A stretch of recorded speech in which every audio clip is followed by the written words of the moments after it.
Sir ಮೊನ್ನೆ ಮಹಾರಾಷ್ಟ್ರದಲ್ಲಿ meeting ಮಾಡಿದ್ದಾರೆ ಬೆಂಬಲಿಗರೊಂದಿಗೆ.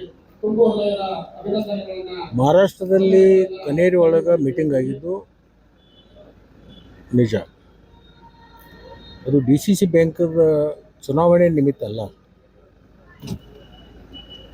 ರಾಜ್ಯದಲ್ಲಿ ಜನಗಣತಿಯನ್ನು ಪ್ರಾರಂಭ ಇದೆ, ಜಾತಿ ಗಣತಿ, ಸಾಮಾಜಿಕ ಗಣತಿ.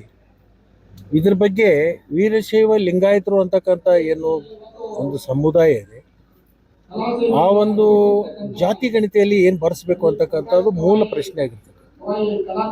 ಯಾಕಂತಂದ್ರೆ ಸಬ್ಕಾಸ್ಟ್ಗಳು ಭಾಳ ಇದ್ದಾವೆ, ಉಪಪಂಗಡಗಳು ಬರೆಸ್ಬೇಕು ಅಥವಾ ಒಟ್ಟಾರೆ ವೀರಶೈವ ಲಿಂಗಾಯತ ಅಂತ ಬರೆಸ್ಬೇಕು, ಏನು ಬರೆಸ್ಬೇಕು ಅಂತಕ್ಕಂಥ ಒಂದು ಗಂಭೀರ ಸಭೆ ಅದು ಇಲ್ಲಿ ಆಗಿದೆ. ಮತ್ತು ದಾವಣಗೆರೆಯಲ್ಲಿ ಪಂಚಪೀಠಾಧೀಶರು ಕೂಡ ಒಂದು ಶೃಂಗ ಸಭೆಯನ್ನು ಕೂಡ ಮಾಡಿದ್ದಾರೆ.